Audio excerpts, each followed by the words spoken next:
Assalamualaikum warahmatullahi wabarakatuh. Halo teman-teman perkembangan media. Hari ini kita udah sampai di pertemuan ke-9 dan pembahasan materinya adalah perkembangan teknologi komunikasi internet di Indonesia. Kita mulai. Sebetulnya kalau ngomongin internet, saya yakin teman-teman udah pada jago ya, karena itu udah jadi bagian dari hidup kita sehari-hari. Kalau di dalam ilmu komunikasi kita menyebutnya sebagai media baru. Intinya media baru itu adalah media yang membutuhkan koneksi internet. Bukunya McWhile juga disinggung, di mana media baru itu memungkinkan komunikasi dua arah yang bersifat interaktif. Ini akhirnya kalau misalnya kamu buka YouTube gitu ya, interaktifnya itu bisa dilihat dari gini. Kamu bisa komen, kamu bisa like, dan kamu juga bisa kirim DM gitu misalnya. Sementara itu orang yang punya channelnya juga bisa merespon kamu gitu. Kalau dia lagi live, kita bisa chat. Itu yang disebut dengan interaktif. Keadaan ini tidak ditemukan pada media tradisional seperti koran, majalah, TV, radio tuh.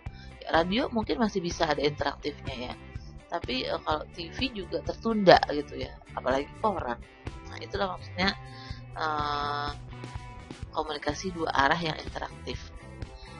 Kemudian sebagai user kita juga bisa share, terus bisa memberikan masukan kepada youtubernya atau pemilik akunnya gitu. Jadi itu salah satu yang disebut dengan interaktif. Nah, oke, ini ada beberapa contohnya ya, fenomena artis YouTube, Instagram, meme gitu ya. Menurut Genle dalam Ward, media baru itu memungkinkan individu memainkan peranan yang lebih aktif sebagai warga negara sekaligus sebagai konsumen. Jadi menariknya itu adalah kita juga sebagai user ya, penikmat dan pencipta gitu, pembuat pesan. Itulah kelebihannya media baru. Ini ada video tapi nggak boleh dipakai ya. Nah, ini masih ngomongin definisi-definisi ya. Apa sih sebetulnya internet? Kalau di dalam Listio dikatakan bahwa internet adalah jaringan global yang disatukan melalui protokol yang disebut dengan internet protokol atau IP. Jadi setiap orang yang terkoneksi dengan internet, dia itu punya IP address yang unik gitu. Jadi dia doang yang ada di handphone kamu atau misalnya di tablet kamu atau di laptop kamu tuh dia punya IP address yang unik ya, yang sendiri gitu. Kalau Aryadi mengatakan bahwa internet merupakan kata singkat dari international networking. Jadi kita bisa terhubung secara internasional ya, dimanapun kapanpun bisa terhubung. Menurut Wallace, internet adalah perpustakaan maya dunia yang berisi informasi yang dibutuhkan manusia. Menurut Siddhartha, internet adalah forum global pertama dan perpustakaan global di mana setiap pemakai dapat berpartisipasi dalam segala waktu. Ya, dalam waktu yang bersamaan kita bisa pakai bareng-bareng. Shirky bilang bahwa internet adalah kelompok komputer yang terhubung gitu, sehingga dapat berbagi informasi dan bisa dipakai untuk jadi sumber daya. Nah, sejarah internet ini tidak bisa dilepaskan dengan sejarah teknologi medianya, yaitu komputer. Jadi awalnya memang di situ dulu butuh medianya dulu. Jadi pertama kali itu komputer diperkenalkan oleh IBM 1956. Kamu jangan berpikir kalau komputer pertama kali itu bentuknya seperti pesawat televisi ya, 14 inch. Enggak, gede banget, segede lemari. Kamu bisa searching deh di YouTube ya. Kemudian di tahun 1960 IBM ya akhirnya membuat komputer dengan ukuran meja kerja, jadi makin kecil ya, dari yang tadi segede lemari terus jadi kecil, jadi segede meja.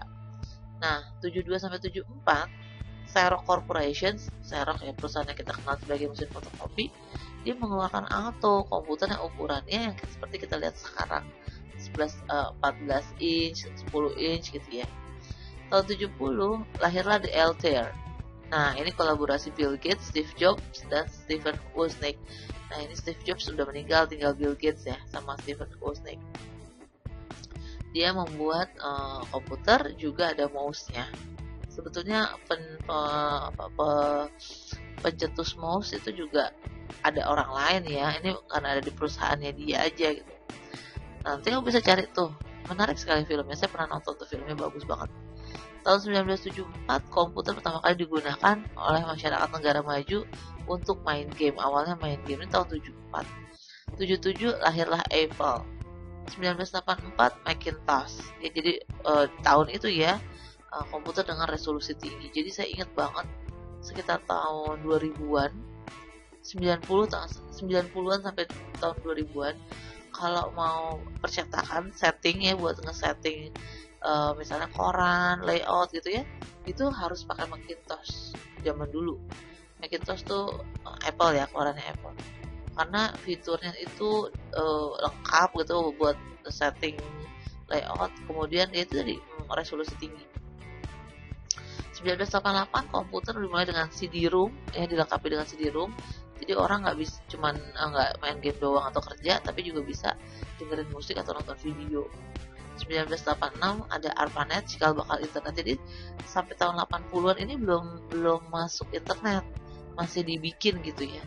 Baru deh itu ada tahun 86 cikal bakal internet mulai, ARPANET. Dan awalnya ini juga digunakan untuk bukan untuk masyarakat luas ya, untuk ini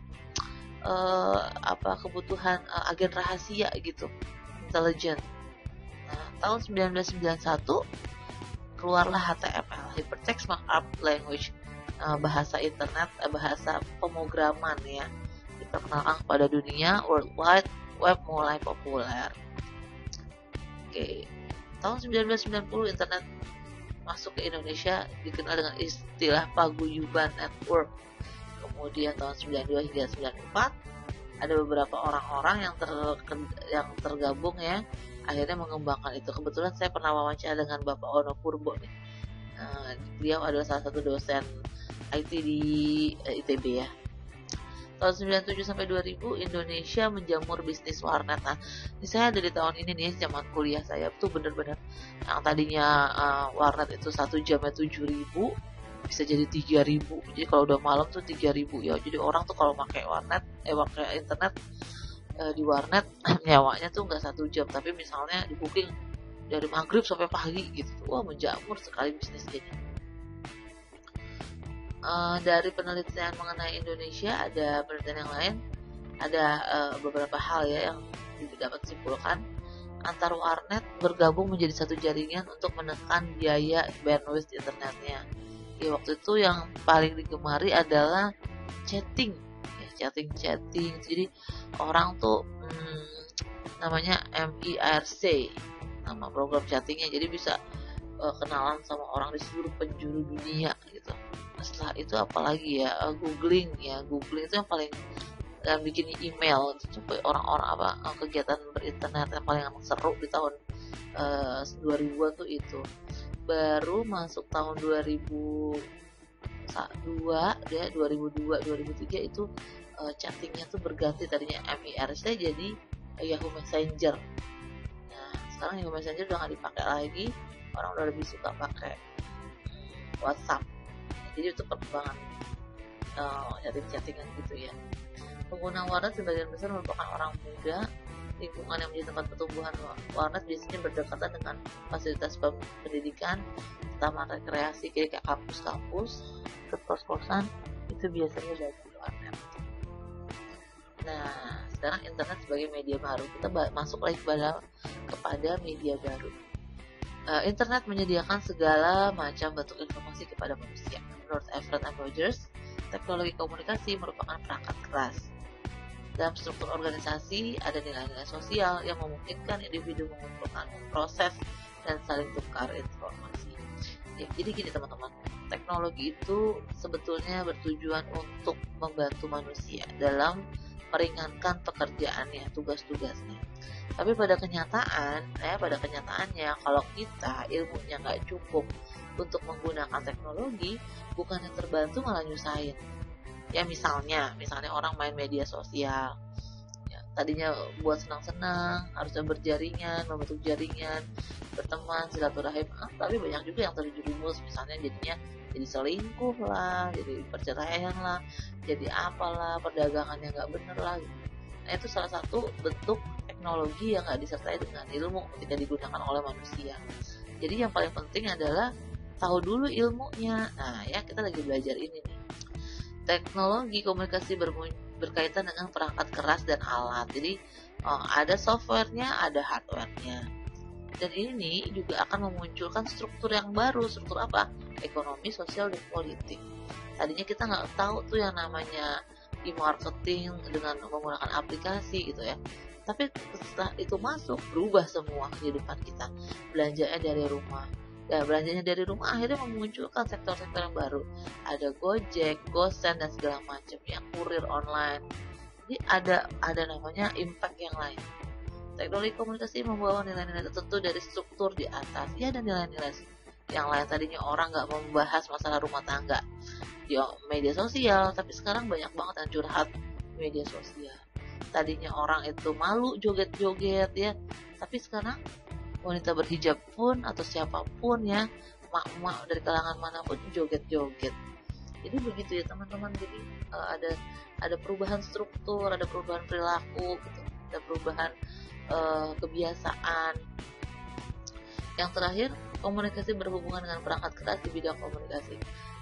Jadi teknologi ini akhirnya dari teknologi komunikasi akhirnya bisa merambah kepada bidang-bidang yang lain. Menurut Krotaw, cakupan media baru itu macam-macam ya. Jadi ada teknologi interaktif ini akhirnya membuat tadi ya ekonomi, sosial, budaya itu juga jadi berubah gitu perilaku orang. Media baru berhubungan dengan berita dan tidak terlihat sangat bervariatif melebihi kelompok media tradisional yang ada. Ya, kita bisa lihat ya situs-situs media apa aja sih, kan banyak banget sampai nggak bisa kehitung, dan kita juga banyak yang nggak tahu. Saking banyaknya, karena setiap orang bisa menjadi pembuat berita. Ya, kita sebagai user, penikmat, tapi juga sebagai pencipta bisa gitu ya. McQuail bilang bahwa ada beberapa pengelompokan media. Nah, ada 4. Yang pertama, interpersonal. Contohnya telepon, handphone. Kedua, media bermain, video game. Ketiga, media pencarian informasi, portal, search engine. Keempat, media partisipasi kolektif, kayak misalnya Wikipedia, kayak gitu. Ini kan ini menurut McQuail ya. Kalau di bukunya Ruli Nasrullah itu beda lagi. Jadi dia tuh membedakan, dia lebih ngelihat media sosial itu bukan aplikasi. Nah, dibedakan media sosial dibedakan dengan aplikasi gitu. Karena kayak misalnya WhatsApp itu bukan media sosial gitu, itu adalah aplikasi gitu. Terus yang media sosial yang mana? Ya, karakternya media sosial itu karakternya salah satunya adalah bisa nge-share informasi dan bisa ditelusuri gitu. Siapa asalnya? Kalau di WhatsApp itu kan orang nge-share nggak tahu aslinya dari mana ya. Tapi kalau di media sosial itu masih bisa kelihatan gitu. Nah, itu salah satu pertimbangannya itu kalau menurut Ruli Nasrullah.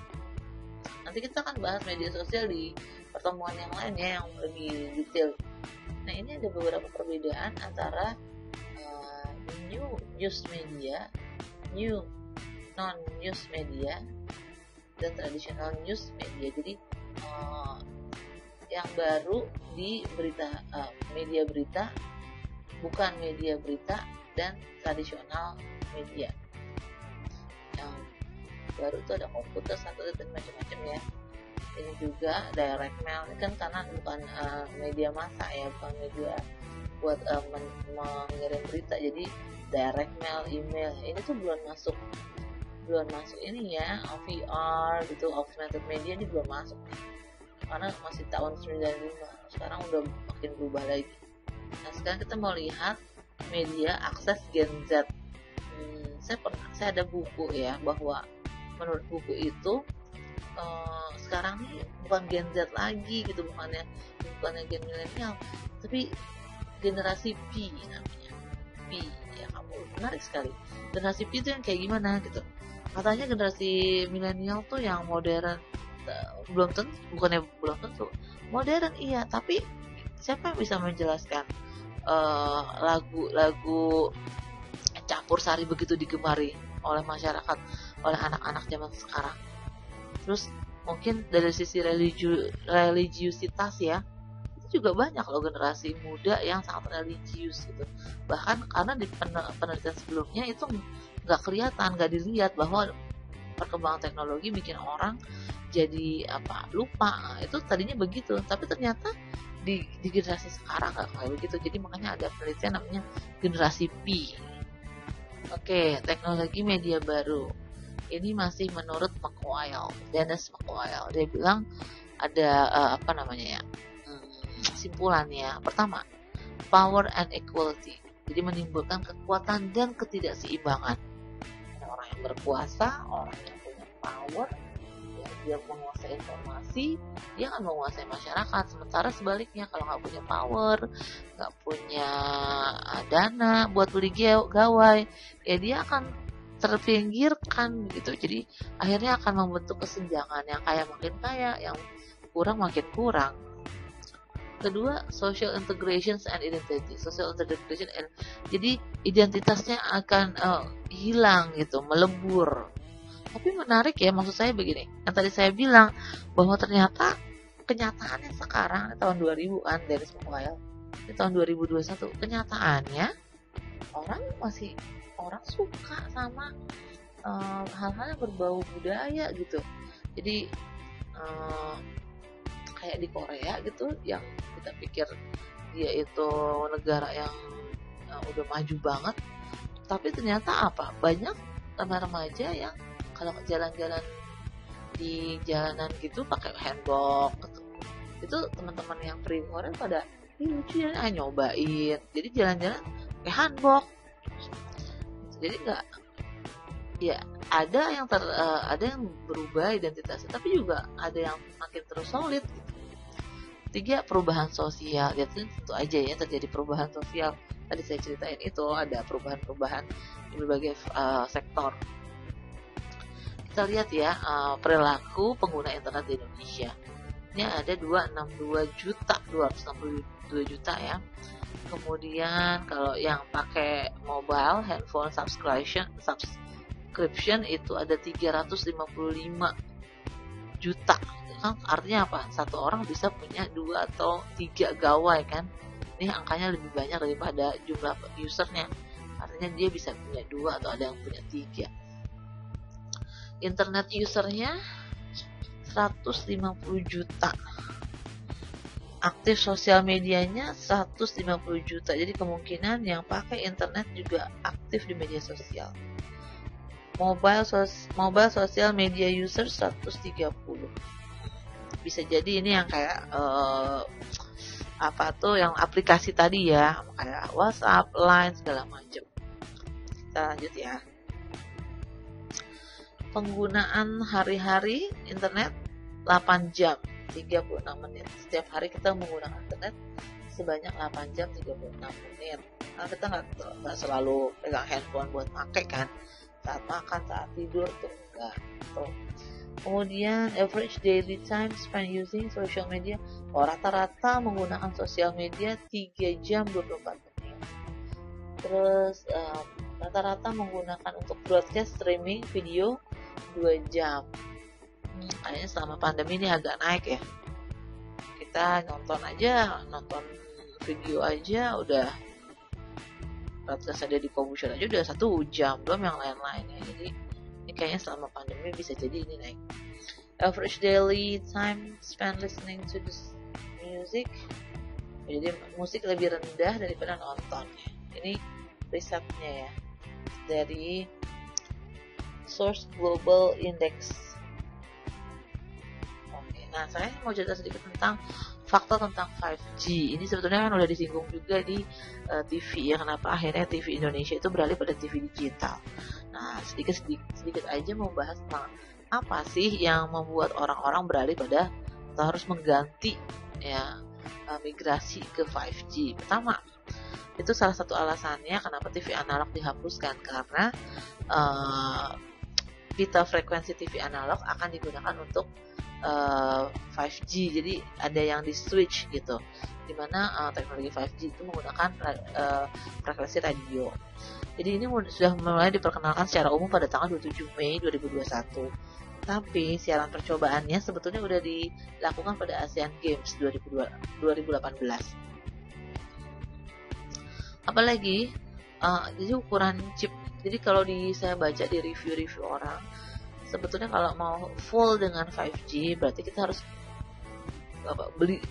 beli gawai lagi gitu. Harus ada hardware handphone atau perangkat keras yang spesifik. Cuman saat ini harganya masih mahal dan belum banyak yang produksi, jadi masih pakai yang biasa aja. Jadi baru bisa dinikmatin di sektor telekomunikasi, jadi provider telepon. Sementara sebetulnya penggunaan 5G ini bisa sangat luas, cuma karena hardware-nya masih mahal, jadinya di provider telepon dulu.